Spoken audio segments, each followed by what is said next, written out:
Hey guys, it's Miss Reyes and Miss Ratcliffe, and we're going to be going over the blood administration skill with you today.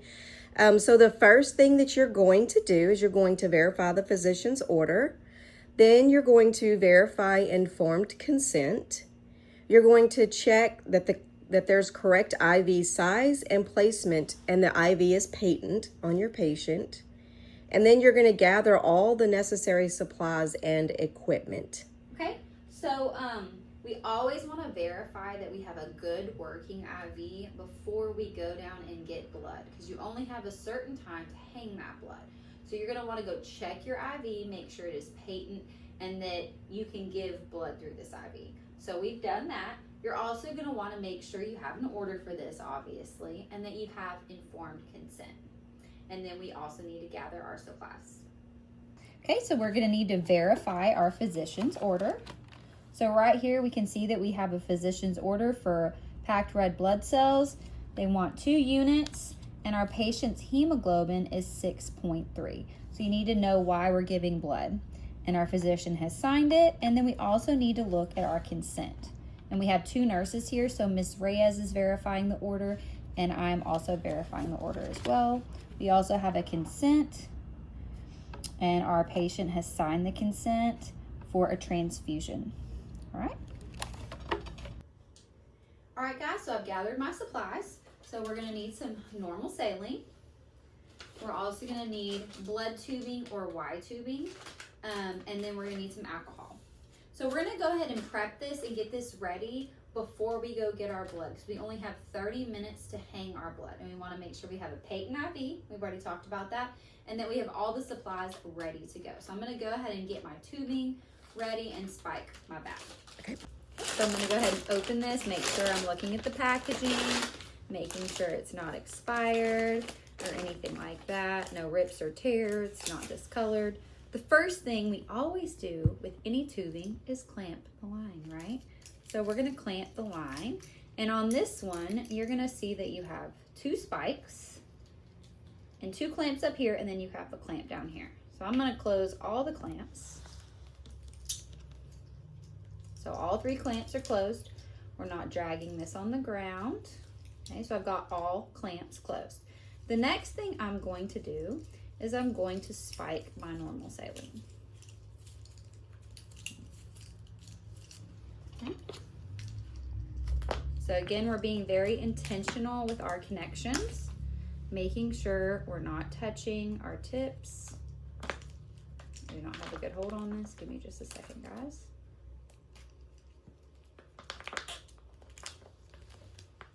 Okay, we're gonna go ahead and spike our bag.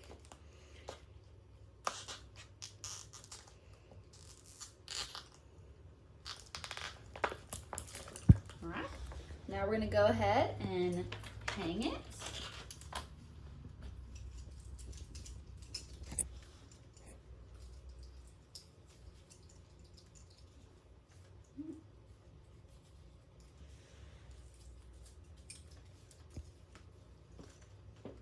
Okay, we're gonna open up this first roller clamp.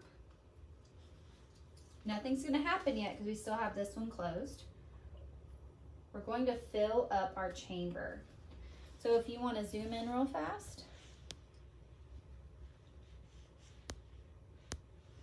Okay, so you'll see this chamber has a little filter mechanism in it, and this is to help keep any particulates from going into the patient, and also this helps prevent the blood from hemolyzing. So you want to make sure that you fill this chamber all the way up over that, okay? So, can they see it? So if you're looking right here, do you see how if a drip comes out, the drip's gonna fall onto the liquid. It's not gonna hit this filter. We never want our blood to hit our filter because it can rupture the red blood cells and cause damage, okay?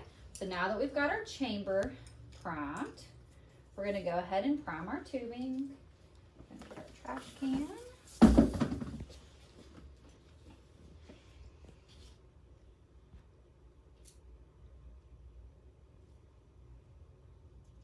Okay, our tubing is primed and ready to go. Okay, So now we're gonna go get our blood. I'm here to pick up blood for Juan Manuel. Okay, so we have his requisition form right here. Okay. So I'll need for you to verify this. Okay. So patient's name is Juan Manuel. MR number is 12003650. Date of birth 12/28/1970. Okay. All right. So now let's look at the blood. So our unit number is 0120294. The type of blood is A negative. Our cross match is NBC3691. Okay, so everything is correct. The expiration date on this is 3/20. All right, thank you so much. Thank you. All right, guys, so now that we have our blood, we are back in our patient's room. We have 2 nurses here that we're gonna verify that this is the correct blood for our patient. So we have all of our supplies ready. I may be looking down, reading off your skill sheets because I wanna go line by line and not miss anything. All right, so the first thing we're going to do, we've already verified our physician's order and our patient consent. Both of us have already seen both of those. So now we're gonna verify we have the correct patient, and our correct patient's name is on all of our documents. Really quick, I also wanna mention that you have a blood administration documentation form. So this is what you're gonna be filling out as the nurse. You will have one of these at the bedside. It's gonna include your vital signs, your assessment, your physician's order, and all of those things, okay? All right, so this is the sheet that we got from the lab. So we're gonna be looking at this sheet, we're gonna be looking at our blood, and we're gonna also be looking at our patient's wristband. Okay, so first we're going to check our unit number. Well, first we're gonna verify, the correct patient name. All right, so we're gonna ask our patient what his name is, Juan Manuel, and what his date of birth is. And he says 12/28/1970. We're also looking at the lab slip, Juan Manuel, date of birth 12/28/1970. I'm gonna read his MR number as Miss Reyes verifies it. 12003650. We're also gonna be looking on his blood band. Juan Manuel, 12/28/1970. MR 12003650. So we have the correct patient on all of our documents. Now we're gonna check our unit number on our blood bag, and we're gonna match it to our blood bank form. So here is our unit number, and here is the unit number here. So the unit number is 0120294. The next thing we're gonna do is we're gonna verify that we have the correct type of blood. So the bag says this is A negative. The patient requisition says that the patient is also A negative. So both of those are correct. Now we're going to be looking at the blood transfusion record against the blood, and we're going to look at the blood band also. So this band is whenever our patient is type and cross match, they're going to put this on them when they draw their blood. So this is stating that this is the tag associated with their cross match. Now this should also be on your requisition, and it will be depending on the facility, and then also on the blood, stating that they've all been cross-matched. So we need to make sure that these are all the same.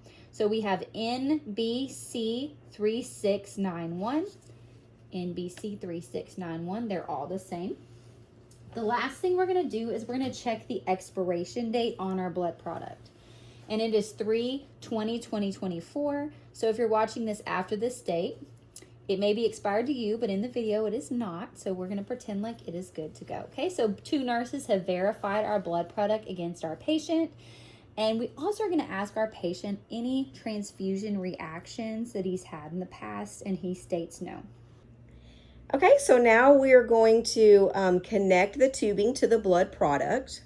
Okay, so real fast, when you're in the skills lab, we reuse our blood. We're not going to have individual blood bags for each one of y'all, throw them away. So we have a golf tee in here. Be very careful with this golf tee. It has blood on it, so make sure you set it down in the appropriate place and don't throw it away. So we're gonna go ahead and spike our blood. Okay, so while she is doing that and she's getting the tubing ready, I'm going to discuss some assessments that need to be done These are pre-transfusion assessments. So you always need to make sure that you know who the ordering physician is, that you have that IV site, what type of IV, and if that it's patent.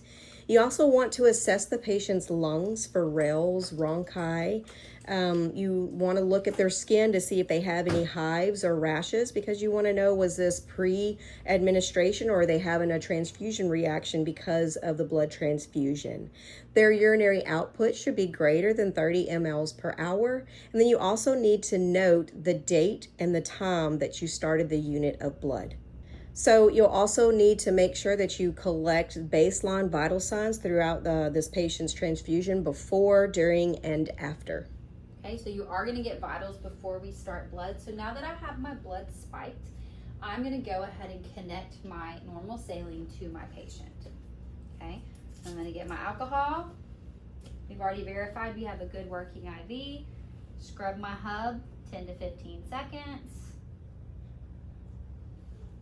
We're gonna let it dry.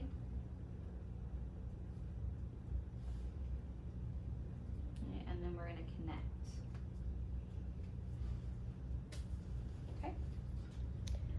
Okay, so now that Ms. Ratcliffe has started the blood administration. Okay, so we're gonna go ahead and make sure that we clamp off our normal saline, okay? So now we're gonna open up our blood and we're gonna squeeze, and it's gonna start coming down into our chamber.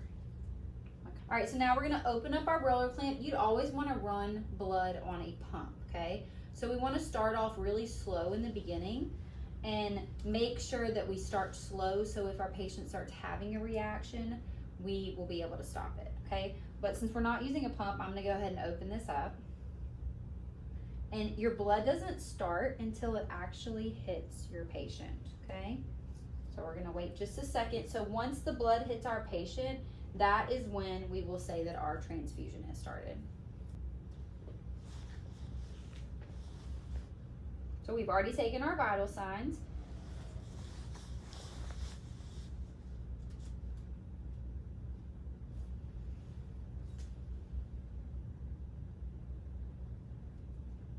Okay, so I'm gonna go ahead and say my blood has started, because if you wanna look right here, the blood has hit the patient. So we're gonna time and date it at this time that our blood has started, okay?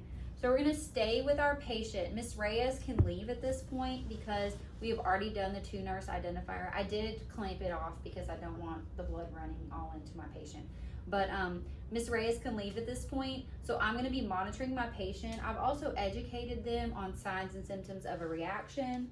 I'm gonna be sitting in the room with them for the first 15 minutes. If they have any signs of a transfusion reaction, we're gonna immediately stop the blood. Okay, that's super, super important.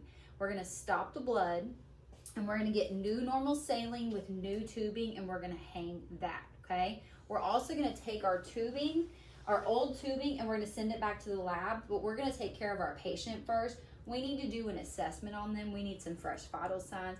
We need to see what their reaction is, listen to their lung sounds, and we're gonna notify that physician immediately that they potentially may need some medication to help them deal with this reaction. But we're also gonna send this blood back to the blood bank so they can test and see what happened, to see if it was a reaction based upon the blood type that they had been given, or if it was something else. Anything else we need to talk about? So we're going to talk about the vital signs during the blood administration. So 15 minutes from the start of your administration, you're going to grab some vital signs. And then after that, it's going to be 30 minutes from the start, and then 1 hour from the start, 2 hours, and so on. 4 hours from the start, the transfusion cannot continue past that time. So you only have 4 hours to get the blood in, and you have to hang it within 30 minutes. So that's why it's important for you to do all of your pre-assessment stuff and be ready to hang the blood when you get it, okay? You also wanna assess your patient's lungs, because if they're already having fluid overload, we may wanna run it a lot slower to prevent them from having additional overload. But you wanna make sure you've already listened to their lung sounds to make sure they don't have any fluid in their lungs to potentially cause issues. If y'all have any questions, send us an email and we will see y'all in the skills lab.